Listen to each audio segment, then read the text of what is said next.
Bien, como lo habíamos anunciado, Giovanna Prialé, presidenta de la Asociación de las AFP, está con nosotros. Giovanna, un placer tenerla aquí en el programa. Muchísimas gracias, Mavira, por la oportunidad. Bueno, y nos ha traído aquí un proyecto, propuestas para una reforma del sistema previsional, febrero 2023. Antes de entrar, sin embargo, esta propuesta, quería preguntarle por estos anuncios que se han hecho desde algunas bancadas en el Congreso para propiciar o impulsar un nuevo retiro de los fondos de AFP. ¿Cuál sería la consecuencia? Yo sé que ustedes tienen una posición contraria a cualquier otro tipo de facilidad para que un pensionista pueda sacar más dinero del fondo después de los que ya se han hecho.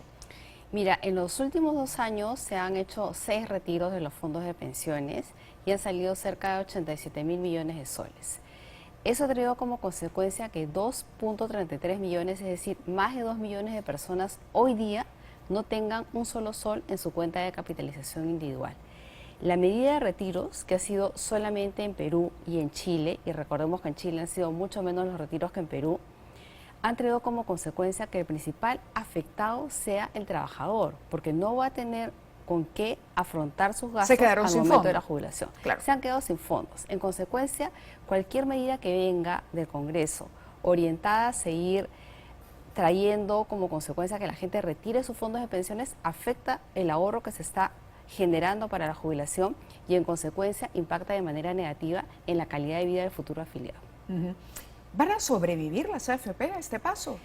Mira, más que pensar en sobrevivir el sistema de AFPs, nosotros creemos que es importante, urgente, hablar de una reforma del sistema de pensiones. Hace un par de semanas estuvo en la misión del Fondo Monetario en Perú y publicó un informe muy interesante, muy breve, en el que señalaba que ellos consideraban que el sistema de pensiones se encontraba en una situación crítica. Y eso nos debe llamar la atención porque hoy día 7 de cada 10 peruanos no están ahorrando para la jubilación, ni en el sistema público ni en el sistema privado. Y adicional a esa problemática, tenemos por un lado que en el sistema privado más de 2 millones de personas no tienen hoy día ahorro en sus cuentas. Es decir, no tendrían pensión, derecho a pensión. No van a tener pensión. No van a tener pensión, ni del Estado ni de la privada. No tienen derecho a pensión porque las leyes que se emitieron por el Congreso señalaban que estas personas no iban a poder acceder posteriormente a ningún derecho por parte del Estado. Y en segundo lugar, en el sistema público administrado por la ONP, que es un esquema de reparto, los que hoy día trabajan financian las pensiones de los que hoy día están jubilados, si tú ves las cifras, solamente 2 de cada 10 llega a alcanzar los requisitos para una jubilación. 8 de cada 10 que llegan a los 65 años de edad. Y esto se debe a la informalidad, perdóname.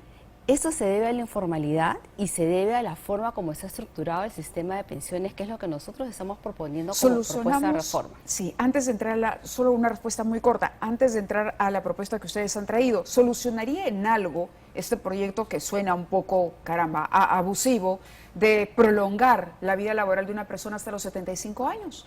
Te comento un poco que eso, yo estuve en unas conversaciones en algún momento con algunos profesores universitarios y era un pedido de los profesores universitarios el que sea voluntaria la posibilidad de trabajar hasta los 75 años de edad, porque debemos recordar que en la cátedra o en la universidad los profesores tienen pues de repente una expectativa laboral un poco más amplia. Claro. Entonces esta es una alternativa, es opcional y como te menciono, yo lo he escuchado de la boca de algunos profesores. Que puede ser opcional, es decir, si alguien tiene fuerza y quiere seguir trabajando voluntariamente, lo que no significa que la ley, digamos, sea obligatorio. Sea obligatorio. Definitivamente. Exacto. Yo creo que como una alternativa adicional es interesante. Yo he conocido gente en algunos de mis trabajos que efectivamente tenía 69, 70 años de edad y tenía una lucidez envidiable.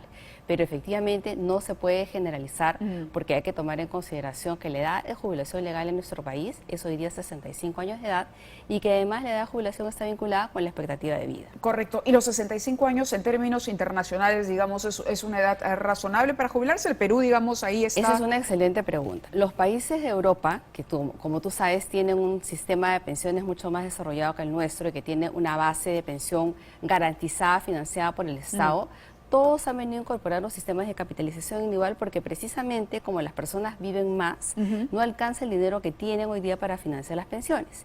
Y eso ha generado que muchos de estos países comiencen a incrementar la edad de jubilación. Claro. Y eso ha generado también algunas de las protestas en algunos de los países como por ejemplo España o Francia. Porque es un tema de tensión natural que la persona quiera jubilarse y obviamente tiene el derecho de hacerlo. Por eso es muy importante no tomar medidas generales, ¿no? Muy bien, vamos entonces a la propuesta que nos han traído ustedes y ¿cuál sería el principal beneficio para iniciar la explicación? ¿Qué ganaríamos si se lleva adelante la reforma del sistema provisional que ustedes plantean?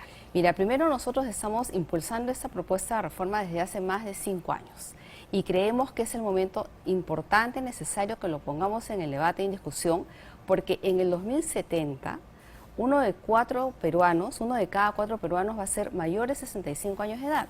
Eso quiere decir que si nosotros no resolvemos hoy día el problema de la jubilación, estamos heredando pobreza para las siguientes generaciones. Esta propuesta de reforma es una reforma integral y gradual, que incluye una reforma del propio sistema privado de pensiones, pero ofrece una alternativa que busca más pensiones para más peruanos. Más peruanos que hoy no están incluidos. Por ejemplo, ¿quiénes? Exactamente. Hoy día, de esos 7 que no pertenecen a la Seguridad Social, estamos hablando de trabajadores informales y trabajadores independientes, que son la gran mayoría. ¿Y esta propuesta los incorporaría? Esta propuesta lo que hace es incorporarlos. ¿Por qué? Porque lo que hace es incluir 2 componentes importantes. Uno, que es novedoso, que es el primer país en el mundo que lo lanzaría, que se llama contribución equiparada. Por cada sol que pone el independiente, el Estado pone un sol hasta cierto tope, que estamos hablando de 65 soles mensuales por cada uno, para alcanzar la pensión mínima. De manera tal que ningún trabajador independiente informal pueda quedarse sin ahorro para la tenemos jubilación. un cuadro con un ejemplo para entenderlo mejor. Sí, ¿Podemos verlo? Vamos a ver el cuadro, a ver qué es lo que pasaría con Carmen. Carmen es esta trabajadora, trabaja como vendedora en el mercado central. Pues estamos hablando de un caso hipotético, ¿correcto? Tiene unos ingresos de 1.025 soles al mes y 20 años de aporte. Aplicando la propuesta de reforma, tendría el siguiente esquema de pensión. Veamos. Sí, te agradezco muchísimo la oportunidad porque yo creo que es mejor analizar los casos y ver la realidad. Si Carmen con 1.025 soles de ingreso, si hubiese afiliado al sistema privado de pensiones, porque recuerda que es trabajadora independiente, por lo tanto su afiliación hoy día es voluntaria, habría obtenido una pensión de 900 soles. Correcto. Pero si nosotros incorporamos esta propuesta de reforma en el día a día, Carmen recibiría 2 fuentes adicionales de financiamiento. La contribución equiparada, que es por cada sol que yo pongo, el Estado pone un sol, hasta un tope para un incentivo desde el Estado para que los independientes aporten. Exactamente. Y por otro lado, incluimos la devolución del impuesto general a las ventas. ¿Por qué? Porque la devolución del IGB va a permitir que en los meses en los cuales Carmen no tenga ahorros suficientes para aportar para su cuenta de capitalización individual, el Estado le devuelva parte del consumo que él ha realizado o que ella ha realizado a través del IGB. Con esta propuesta, su pensión pasaría de 900 soles a 1.200 soles. Pero ahí, Mávila, has dado en el clavo. ¿Por qué? Porque hoy día Carmen no está afiliada. Y no está afiliada porque en el sistema de pensiones no existe la pensión garantizada. Acordémonos que hoy día existen 2 sistemas de pensiones más o menos generales en el Perú, dejando de lado los sistemas específicos. La ONP, que es el sistema público, donde ya hemos dicho que hay una pensión mínima, pero para llegar a esa pensión tengo que cumplir por lo menos con 10 años de aporte y solo 2 de cada 10 peruanos lo consigue. Y en el sistema privado, donde no hay pensión mínima. Entonces nosotros estamos incluyendo en esta propuesta que se garantice que por cada 10 años de aporte, cuando la persona tiene ingresos muy bajitos, alcance por lo menos una pensión mínima. ¿De cuánto? Equivalente a la que existe hoy día en el sistema público de pensiones. Entonces, hoy estamos hablando de 583 soles como pensión mínima para aquella persona que está contribuyendo con una remuneración mínima vital y que de repente ha contribuido solamente 8 o 10 años. Para el resto de la población que sí tiene capacidad de ahorro, lo que estamos construyendo nosotros es pensiones más altas a través de esta devolución del IGB y de la contribución equiparada. Claro, que para ponerlo en palabras sencillas, es decir, el Estado le premia a la persona que independientemente, aunque no tenga la obligación, decide velar por su futuro. Entonces, en agradecimiento, tú peruano te estás preocupando de no ponerme a mi Estado en problemas, entonces como vas a aportar tú, yo te pongo un sol más y así juntos vamos construyendo un fondo, más o menos. ¿Y por qué? Porque en el caso de los países desarrollados debemos recordar que casi el 95%, o sea, 9 de cada 10 personas paga impuestos. Entonces, es posible que el Estado tenga una mayor fuente de financiamiento para con esos impuestos Claro, devolver claro. el pago de pensiones. E incluso con eso hay países como por ejemplo España y Francia, Ajá. en los que el pago de pensiones supone un gigantesco deuda o una gigantesca deuda porque es un gran costo fiscal.